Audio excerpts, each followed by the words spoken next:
What's up? This is Gardy with Clear Life Media, Clear Life Combat. I have a guest in studio. I'm going to let him introduce himself, and we're going to find out everything that he has going on. Hey, what's up? How's it going? What's up, guys? Yader Muller. I'm fighting out of the Fight Lab Texas. I'm 2-0, and I'm fighting with Elevate FC. And yeah. I talked to Marcelo Perez. You came up in the conversation, and he said he remembers coming, and you were training whenever you were young. When did you start training? Why'd you start? Yeah, so, and you're probably wondering why I didn't put it down. I just, I was so hungry and thirsty at the weigh-ins. I didn't have energy to think or add the time up. But I honestly don't remember. It was around 8 or 9. And then I stopped for a year, and then I started back up at around 11 or 12. But yeah, I've been training for a while. Is that something that you wanted to do, or your parents encouraged you to get involved in something? See, when I was little, I wanted to do boxing, but I never really got into it. And then whenever my mom put me into jiu-jitsu, I didn't like it. And so then I ended up finding out there's a kickboxing class right after, or Muay Thai. And so I ended up doing that, and I fell in love with it. So I was doing jiu-jitsu just because around that time. And then, just wait for the kickboxing class to start. But I remember I hated it at first. I didn't really want to do it. I remember crying on my way to training. I was young, but I fell in love with it. How old are you now? 20. So 20 years old. How long have you been consistently training, I guess, since coming back, or how did that go? See, I trained kickboxing ever since I started. I did jiu-jitsu, but then I stopped it for a little while, so it was mainly just kickboxing. And then around 13, 14, I started jiu-jitsu back up. And then I took bit breaks here and there for wrestling. So I started wrestling a little late in high school. And then I just kept training since then. So how have your Elevate fights gone? You're 2-0. Walk me through, I guess, how they went from your perspective. Yeah, so that first fight, I was I knew what I was getting into, but that first round, I was super filled with adrenaline, and I'd never felt like that before. And the only way I could compare it to, or the only other sport I can compare it to, is kind of wrestling. But I kind of got used to the competition because I was competing all the time. But it's a different type of adrenaline, and I had to get used to it. And so between rounds, I kind of adjusted to it, and I was able to go out there more calm, collected in the second round, and ended up getting the finish in that one. And so by the time the second fight, I was already I knew what I was gonna feel, or knew what to expect. So I definitely felt a lot more better in this second fight. Did you have that same adrenaline first round though? No. It was the same but different, I suppose, or how was that? Yeah, it was I was pumped up, how I would be for any type of competition, jiu-jitsu, wrestling, anything. But a lot more calm. I would say even more calm than the second round in the first fight. It was a little weird, but almost as if it was a sparring session. But I still had that adrenaline that I needed for the fight. At what point did you realize you were ready to make that jump, that step into the cage? See, I've always wanted to, right out of high school or right after my senior year of wrestling, but every time I had something lined up, something happened, or I remember the first fight I was supposed to have was in 2022, late in the year, and I had 3 people back out on me, and that fight didn't happen. And then same thing with 2023 with Chris. I had 2, 3 people lined up, and then it just didn't work out. And so I just waited out until this year. Mm-hmm. And then we finally got one lined up earlier this year in March, and it happened. So, and Chris, he stuck through. He that was the first guy we had lined up, and then we fought, so it happened. Yeah, I'm a Chris Arnold fan. Yeah, me too. I like Chris Arnold. Really cool guy. As tough as nails. He's a dog. I filmed with him. I haven't trained with him, but I am a Chris Arnold fan. Have you communicated with him? Yeah, actually, yeah. He's super nice, man. He's a great guy. I talked to him after one of the card right before the last card I was on of a fight night. Was it 2? Yeah. I lose count. There's so many events. They do so many events, yeah. Pumping them out, and they're going to Dallas and going to these different places. I'm trying to keep up, but it's exciting. Yeah. So yeah, I ended up talking to him, and we're just talking because we never really got to talk like before or after the fight. But yeah, he's a really cool dude. I'm a fan of his. He's definitely tough, man. You know, for not training as long as I thought he trained a little longer, but for training for such a short period of time, he definitely has what you can't like teach. Like fighters definitely need to have that like heart. You can't teach that. Yeah, and he has that. So I'm excited to see where he goes. Me too. Yeah, it's funny they call that like, oh, they got the dog inside of him. It's not funny saying that. Who's got that dog inside of him? That's literally what he has. Yeah, I agree with you. That's something that you can't teach, but it's been called heart. Okay, the dog like that. I think a lot of fighters either have it or people. Yeah, general, yeah, for sure. I saw that Chris Lopez with Elevate. I posted a thing. I said, hey, Yader Muller's coming in. You know, I got my boy Josh Altum. He's coming in too. And he said, hey, we got maybe there might be some fight news dropping soon. I don't know. Are you looking to maybe step back in the cage or fight again this year? Or when is that? So I think we might have something lined up for November. Probably, hopefully a title shot. I want to fight for that belt. And yeah, like maybe I just want the best opponents that I can get. Like I just love the competition or like that something to have me looking forward to competing. Like, oh, like this guy's really good at this, or like, you know, he's like, I don't know. I just like being doubted almost kind of. It's kind of weird. It helps me like train, like stay in the gym and just kind of like get ready for competition. Man, I like talking to all people, right? Mm-hmm. But you're 20 years old. I consider you young. You know, you are very young in your MMA career and in life in general.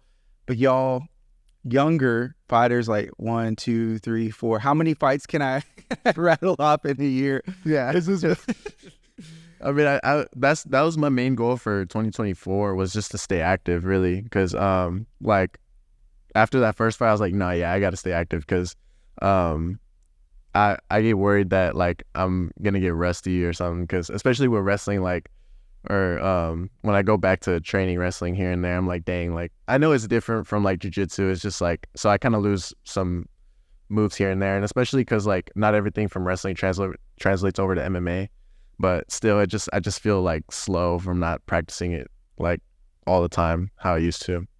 For sure, in this last fight, you didn't really have to use any wrestling at all. But are you excited to show some of your wrestling, or what are you wanting to show in the cage? See, that's kind of the thing though, because like everyone knows me as like a grappler, like wrestler, especially from like high school, or like, because that's what I did for a while. But whenever I wanted to step into the cage, I was like, no, I got to show everyone I could strike too, because I've been striking since I was little. That's why I first started with like traditional Muay Thai, and yeah, I just wanted to showcase that. And so I don't mind now after like 2 knockouts. Like if someone wants to grapple, I'm ready to grapple. Yeah.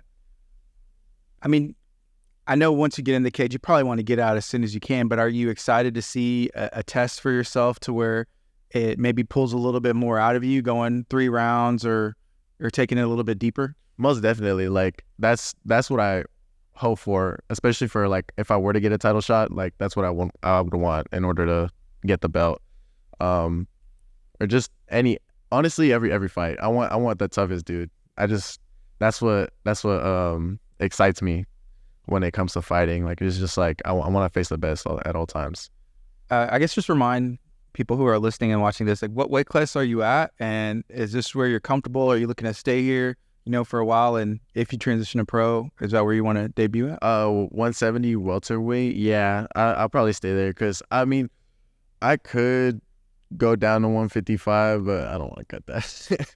I definitely could add on some more weight, but I definitely feel really strong at 170. Like, a lot of people will say, like, when I grapple too, like I feel a lot stronger, or I'm a lot stronger than I look. Like, I think it's just because I've been training since I was little. And when I first started with the Fight Lab, actually, I was the only kid like for so many years. Like it was just all adults. Like when I was like 8 or 9, I was like the only kid in there. I was just like, I was getting beat on by grown men. So I'm used to it, and I definitely built a lot of strength. And even adding on like strength training, once I got to wrestling, it definitely helped a lot. Mm-hmm. So Fight Lab, how long has the gym been there? Was it pretty new whenever you started as a kid? It was around because my coach, one of my coaches, he used to fight, and he's now a coach and he's the owner of the gym, but his name is David Kelly. But his dad and my other jiu-jitsu coaches right now, they used to coach him when he was younger. So I really don't know how long they've been around. They've been around for a while for sure, though. Yeah. Well, what's it like training there? Yeah, it's honestly amazing because like it's like a family. Like I'm sure Cello probably told you, but it's it's it's real nice being a part of like a family. Like a lot of gyms it's kind of hard to find like somewhere where like you can say like it's like a second family almost. I have a great relationship with all the coaches, my teammates there. They all support us, and I mean, as you could probably see, like you see so many people go to the fights. They're all supportive, and inside or outside the gym, like I've said before, we just try and better each other. Right. I know I talked about that with Marcelo. Just a submission series, FC, whatever it is, in Yeah. Fight Lab, has somebody on the card. The Fight Lab family, the crew shows up. Submission series, there is an event that's this weekend in Houston. Oh yeah. Are any of your teammates, are they competing? Oh yeah, we got a couple. My cousin Celeste, actually, I think she's competing for the belt. Herrera? Yeah. Yeah. Yeah, she's my cousin, if you didn't know. But I didn't know. yeah. She's good. Yeah, she is good. She's really good. tough. I think I've seen her compete 2 times for submission series, and the last time she went against a really good opponent, and if I remember correctly, she won in dominant fashion. Yeah, it was domination that I've seen both of those competitors compete before, and I was like, wow, she showed out. Yeah, she started a couple years ago, but I remember when she first started, it was like we said, like some competitors just gotta have that drive or heart and grit, and that's something you don't teach. She definitely had that. Like she's so tough, and when she goes with me, she's trying to rip my arm off or when we're competing. Like, yeah, because she's strong. She's really strong for her size. But yeah, we got her and my other teammates, Saul, Ryan, Andres, my other teammate, we call him Douglas, but I'm sure he has a different name on his thing. But he's the young one that I think Cello talked about on the podcast. Oh, yeah. His older brother fights, yeah. But he's good. He should be getting his blue belt next month. They're just waiting. It's on the wall. Yeah, yeah. He's waiting for it, but he's competing blue belt. And yeah, he gets to put himself to the test.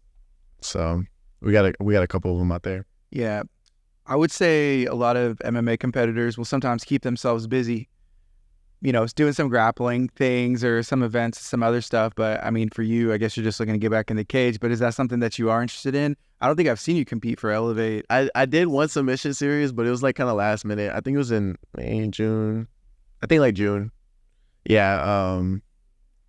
And yeah, I wasn't prepared for that. But I mean, I had fun doing it. I just did it just to get myself back in competing right before the Elevate fight night. Does it not compare to anything with MMA? Like I have fun doing it, but it's just like something about fighting, man. It's so fun.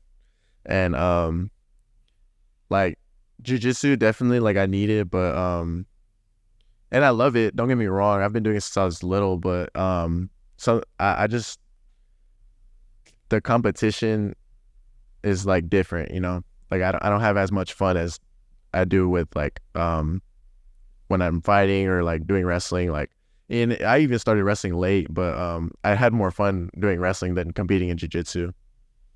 And it definitely built like my character too, because wrestling, like, or Muay Thai and jiu-jitsu, like I definitely knew I was able to like I could compete, but wrestling showed me like a different side of combat sports, because I didn't know that there was a difference in like being able to flip that switch on, like before you step on the mat. But I didn't have that until wrestling, and I didn't even want to do wrestling. Actually, I was about to quit because it's so tough. The practices were so tough. My coach is tough on me, and but I ended up doing really good. I really liked it too. I started like late sophomore year in my high school career, and then I placed 4th at state my senior year. So I was pretty I would say successful in it, but yeah, it was just fun and built character. What high school did you go to? Peyto High School in Katy, Texas. Okay. In And Fight Labs in Katy. Yeah. Dude, Katie's really nice. And there's a lot of high schools. There's good football. There's good wrestling. I had some cousins who went out there and they wrestled, but they got into wrestling because they were a fan of like pro wrestling, like WWE style stuff as kids. And I was too, you know, but my school didn't have wrestling, and I probably would have got into it because of that. Do you train at all? Yeah, I do jiu-jitsu. Oh, okay. That's what's up. Yeah. Yeah. I trained jiu-jitsu, but for about 5 years. But before that, I thought that MMA was something that people like me didn't like. Like I grew up playing music. I grew up doing like some other things, and I was like, that's just like I would think of like, I call like a dude bro, or like, oh yeah. But there is, and I talk to people, it's an art. There's a lot of art. You're piecing together, and it is very technical. Did you watch the UFC event over at the Sphere? UFC Noche? Yeah, I loved it. And there was people, what were your thoughts on the title fights?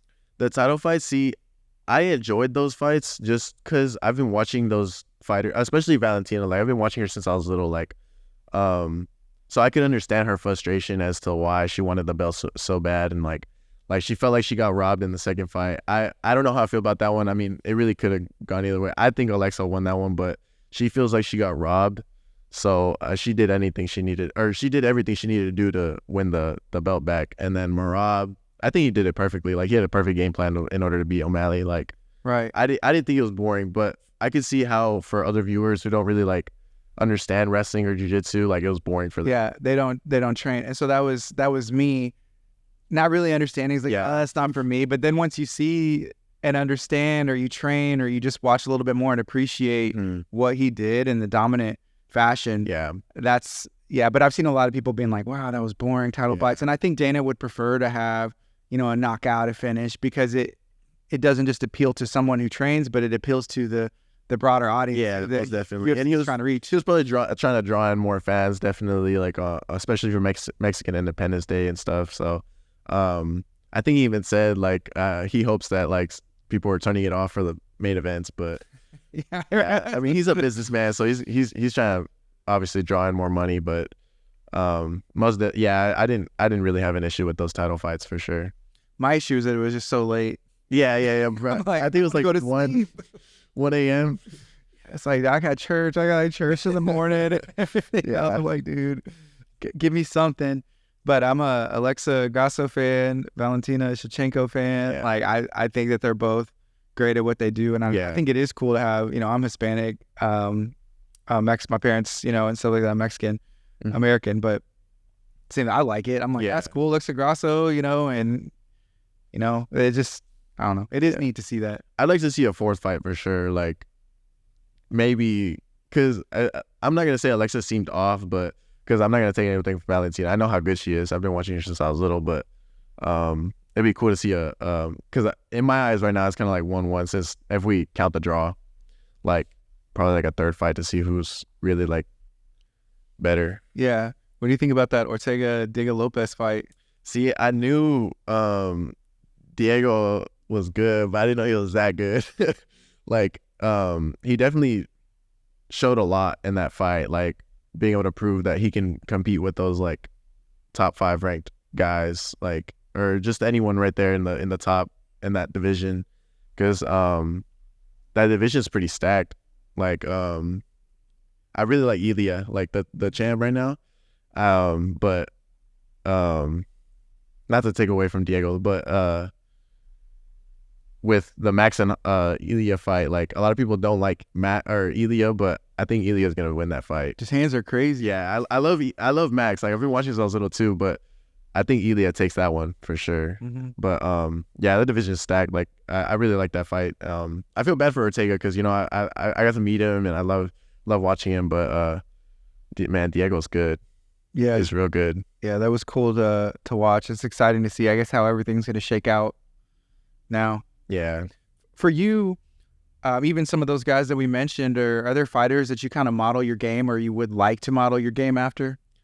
For sure, like current fighters, Ilya, Alex Pereira, who else? I really like Jiri. I know his style isn't like the best, like, or at least like most people think he's not as good just because he lost to Alex, but I still think he's really good, and I just love his stand up game. Yeah. But most definitely like Ilya because he's good everywhere. Like his grappling's really good. His striking's good.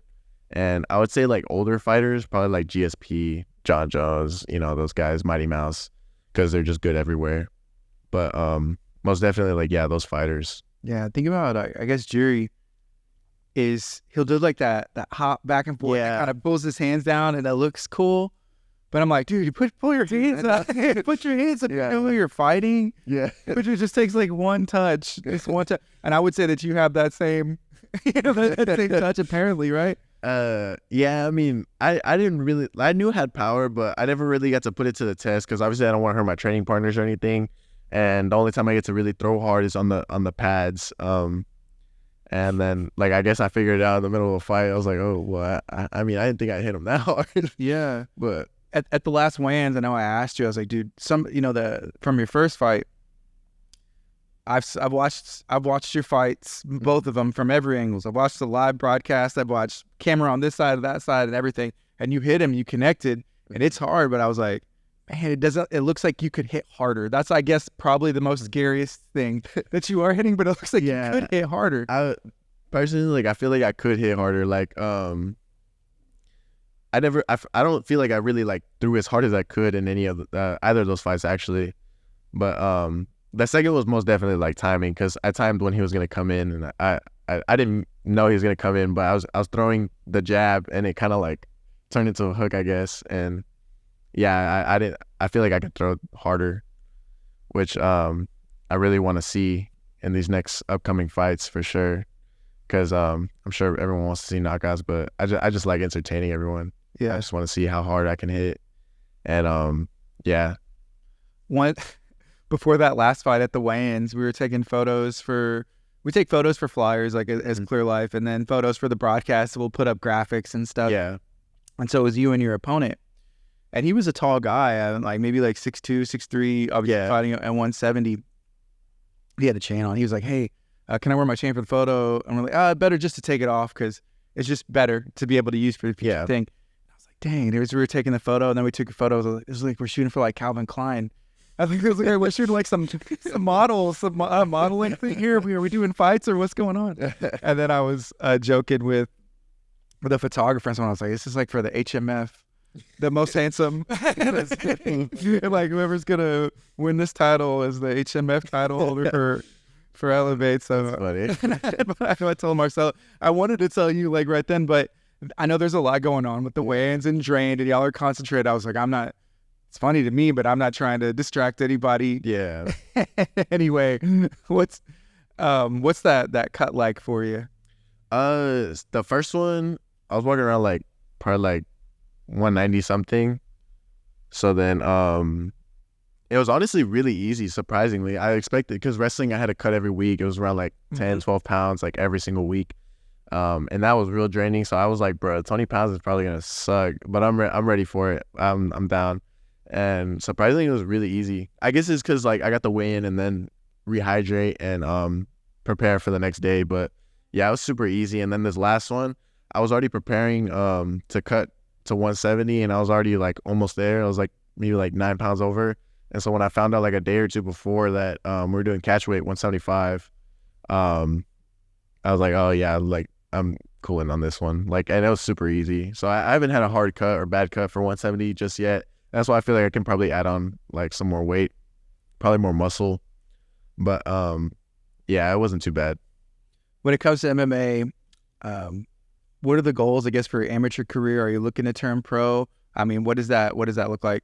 No, most definitely. Like the goal, obviously, like is to make it to the UFC and make it big. But right now, for amateur, probably just win a couple titles and then switch pro when I feel ready. I don't want to really rush it because I mean, I forget how young I am, and seeing that a lot of these other fighters, like, they start mid-20s later on, like, I feel like I have a lot of time to grow and improve, and that's what my amateur career is probably going to be, just like improving and growing and learning more about myself in the cage. And then whenever I'm ready, I don't really care for like wins or losses or being undefeated while I'm amateur, but most definitely I want to win, obviously. But if there's a couple losses, it's not gonna really bother me, because that's where I'm gonna be able to learn more. And then once I switch to pro, then that's whenever I'm gonna want to obviously have a clean record and only wins. Awesome. If someone hasn't seen you fight before, I guess describe your style straight out of the bat. How does it go? Probably see more striking than grappling, but if I gotta grapple, I'll try and make it interesting. I don't like to make it boring. I like having fun in there. Yeah. I'll stay traditional. I'm not really like too flashy, but I'll make it flashy whenever I want. But yeah, my coach always tells me basics wins fights, so I'll do whatever to get the win. And if you have about 5 minutes to spare, you could go watch all of his cage time. Oh yeah. About 5 minutes, watch every fight. They're all on YouTube. Just Yeah. Google Clear Life Media. Google the name. Yader. Tell me about your name. Is that a family name? Like, what is that from? It's from Nicaragua. I'm half Nicaraguense and half Peruvian. And I'm not born from either one of those places, but I definitely like embrace it. And I love my culture and where my family's from. So, and my dad, he wanted to name me something from Nicaragua, so he gave me that name. It's a pretty common name, or it's not common here at least, but in Nicaragua it is. Is that somewhere that you've been? Have you been able to go to either of those places? Or? Yeah, it's beautiful in both of those places. Where my dad's from is beautiful. It's like off the Caribbean Sea, and my mom's from here, but we went to Peru and I got to see Machu Picchu, like the 7 wonders of the world. And like, it's just beautiful. The culture is beautiful there. The food's delicious. Oh my God, it's the best food in the world. Mm-hmm. It's my favorite food. But yeah, it's beautiful countries. Is there any combat sports? Is it big out there at all? MMA is growing a lot in Peru, or I'd say all of South America. I mean, it's right next to Brazil, and I'm sure like that they already had like other combat sports, but MMA is definitely growing there a lot, and there's a lot of like more Peruvian fighters in Bellator and a couple in the UFC. And Nicaragua is more baseball, boxing, but I think it's growing there too. Like if you search up the name Yader, you're probably gonna see like a boxing, baseball players. But yeah. If someone wants to follow you, how can they follow you on social media or get a hold of you, anything like that? Literally just search up my name. I have my name on everything, exactly how it is, Yader Muller. It's super easy to find me on Instagram, TikTok, anything. Awesome. Thank you so much for making time, coming and hanging out with me. I appreciate you. Thank you. This is Guardy with Clear Life Combat. Make sure y'all check out Yader. Fight news coming soon. Hopefully I can get involved, be involved with it. Y'all be blessed.